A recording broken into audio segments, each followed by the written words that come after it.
Like many conservatives, evangelicals have broadly begun to embrace artificial intelligence. They've been using it to make silly or grotesque images for quite some time now. Self-proclaimed biblical Christian author and regular AI user Zach Duncan suggested that an image generator has cartoonish outputs regarding Satan may be the result of some demonic influence. I've seen a trend of weird results when it comes to image requests for certain parts of the Bible.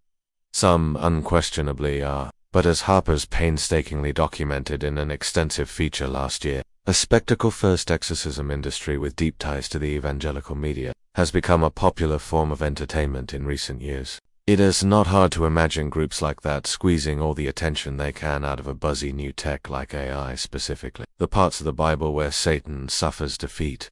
The author wrote, "It is almost as if the AI seemingly can generate the kinds of images that I am looking for." As examples, Duncan included images from Microsoft's Bing image creator to illustrate that AI is, as he puts it, minimizing the bad PR for Satan. To our minds, it seems that the image generator has some sort of guardrails surrounding satanic imagery, and each time the writer used the actual term Satan, it would spit out cartoonish or otherwise strange responses.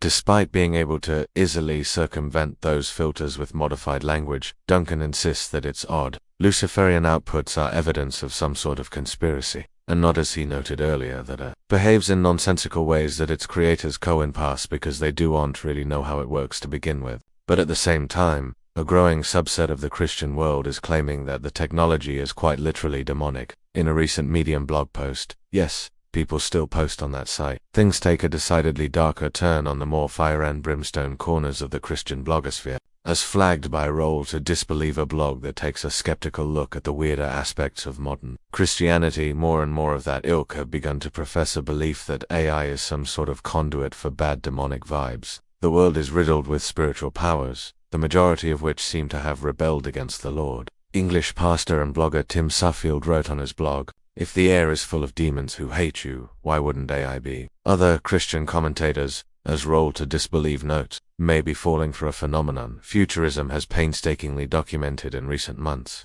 The mistaken concept that AI is somehow possessed by powerful spiritual entities. The biggest difference between these Christians and the delusion sufferers we've covered seems to be that the Christians have names for those entities, or Satan himself, instead of woo-woo beliefs about emergent intelligence or malevolent aliens. Of course, that is, assuming that the religious figures propagating the idea of demonic AI are sincere believers in the idea themselves.